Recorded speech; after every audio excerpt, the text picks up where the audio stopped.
The single-member districts had been contemplated for a while. We had 8-3 with 3 at-large council, and I was one of the at-large. And it always sort of seemed, it was a way to, in a way, to kind of hold down, without really meaning to, but kind of hold down the population. And so 14-1 had to come about to empower the diversity of Dallas to move into the governance structure. Dallas had, in many ways, Dallas had been a successful city that had not shared the economic and the political power of African Americans and low income and Hispanics. And 14-1 didn't solve everything, but it was a predicate to sharing that power. With 14-1, Dallas could start to dig out of, frankly, the hole that we had been in for a dozen years or so, with good people, but things were not going well in Dallas during those days. Can you describe some of the ranks? Yeah. So we had about, by my count, we had about 4 gargantuan issues facing Dallas. All 4 of those issues could not be resolved until we got a consensus for governance issues, a consensus for 14-1, as a way of including the diversity of Dallas into the power, into the governance. So the 4 issues by my count were: one is our crime rate was just out of control. Dallasites didn't realize that we were the highest rate of violent crime in the country. I mean, it was just, and had been for 20 years. Our residential neighborhoods were, the one thing that all of our residential neighborhoods had in common is this massive middle class flight. So as middle class could afford to move to the suburbs, they were moving. Our economics were in the tank. There had not been a new employer move to downtown Dallas since 1982, which is 0 is a very small number, okay? And then the city council itself was this constant turmoil and anger. The last council meeting before I came in as mayor, one of the council members went on to become Mayor Pro Tem, Al Lipscomb, got up during the council meeting and picked up his heavy metal stool and threw it at the rest of the council during the council session. And that wasn't the worst thing that happened. It was just, so there's this amazing amount of anger and rancor, and no one could figure out how to deal with it. So that was actually what propelled me to run for mayor, but it was 14-1 coming in that made me realize that it was possible to turn that around, and that's what happened. Mm-hmm. So 14-1 was the signal, it was the predicate that allowed the diversity of Dallas to kind of say, okay, maybe we'll have a voice in this city hall. And that's basically what happened.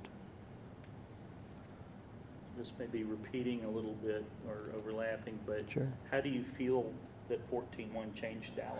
Oh, I think it was the foundation, it was a predicate. 14-1 itself wasn't the change, but the change was to invite the diversity of Dallas, all income levels, all races, all ethnic backgrounds, all neighborhoods, to have a greater voice in Dallas. So if you get to elect your own councilman in your own neighborhood, then you feel like you have, and you do have some input into the decisions at City Hall. So it wasn't 14-1 that changed things, but 14-1 allowed the change to begin to happen. It was a long rebuilding process, by the way. Things were not perfect when it wasn't a straight line when I came in, but sort of one step at a time, we started to put things back together until, look at today. I mean, today Dallas is back to its historic success model as a city.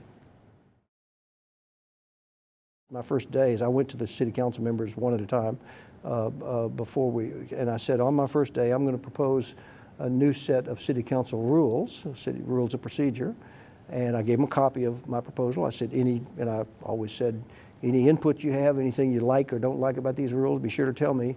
And several council members say, well, I'm not going to be prepared to vote on them that day. And I said, well, we're going to vote on them that day.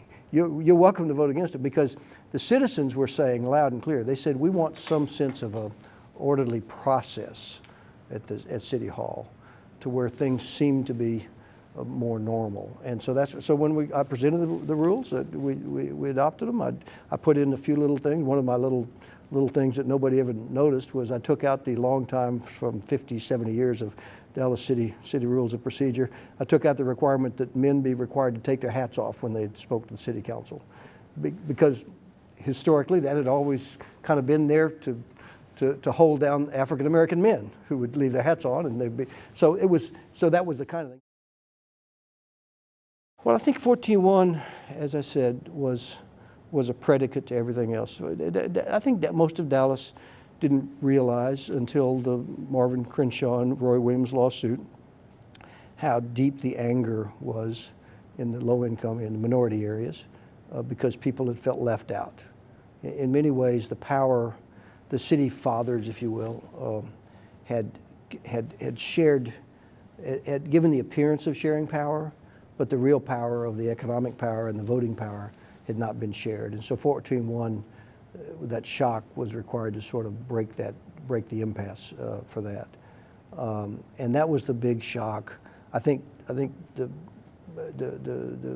majority community had not quite realized how much the anger had built up of being left out of City Hall, left out of City Hall.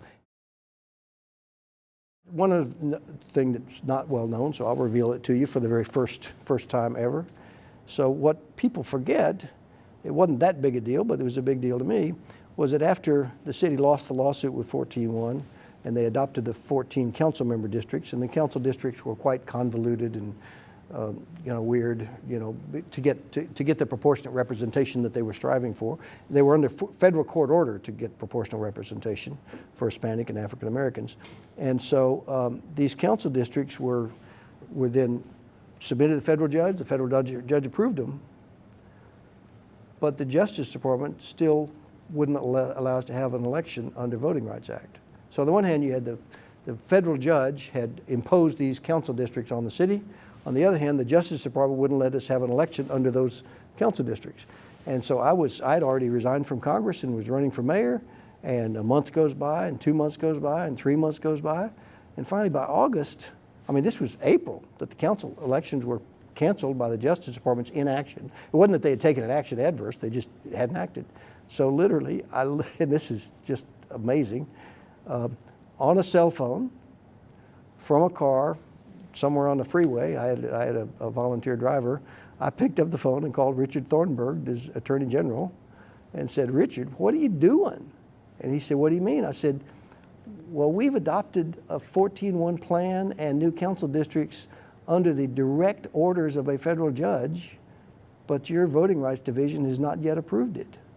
So if you're not gonna approve it, you need to go to the federal judge and file a lawsuit. Otherwise, let us have the election." And he said, "Well, I did." He actually said, "I didn't know that." I said, "Well, now you know." And so shortly thereafter, he approved it, and we had our election.